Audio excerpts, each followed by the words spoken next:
ರಿಗ್ ಅಸೋಸಿಯೇಷನ್ದಿಂದು Bidar district ರಿಗ್ ಅಸೋಸಿಯೇಷನ್ದವ್ರು ಏನು ಮಾಡ್ತಾ ಇದ್ದಾರೆ ಅಂತಂದ್ರೆ ರೇಟೆಲ್ಲ ಹೆಚ್ಚಿಗೆ ಆಗಿನ ಕಡೆಂದು ಎಲ್ಲ ಮೆಟಲ್ ರೇಟ್ ಹೆಚ್ಚಾಗಿದೆ. ಗಾಡಿದು ಆಯಿಲು, ಡೀಸೆಲು ಮತ್ತು ಫಿಲ್ಟರು ಏನಾದ್ರು ಗಾಡಿ ಏನು ಸ್ಪೇರ್ಸ್ ಬರ್ತಾವೆ ನೋಡ್ರಿ, ಅವೆಲ್ಲ ರೇಟ್ ಹೆಚ್ಚಿಗೆ ಆಗ್ಯದ.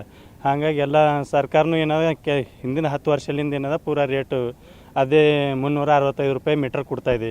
ಈಗ ನಮಗೆ ಖರ್ಚು 450 ರೂಪಾಯಿ ತನಕ ಖರ್ಚಾಗ್ತಾಯಿದೆ. ಅಟ್ಲಾಗ ಸರ್ಕಾರಕ್ಕೆ ಮತ್ತು ಈ ಎಲ್ಲರಿಗೇನು ನಮ್ಮದು ರೇಟ್ ಹೆಚ್ಚಿಗೆ ಮಾಡ್ರಿ ಅಂತಂದು ನಾವು ವಿನಂತಿ ಮಾಡ್ತಾಯಿದ್ದೀವಿ ಸರ್. ಪ್ರತಿ ಮೀಟ್ರ್ ಲೆಕ್ಕ ಸರ್ಕಾರದ ಈಗ ಏನದ 365 ಕೊಡ್ತಾಯಿದ್ದೀರಿ.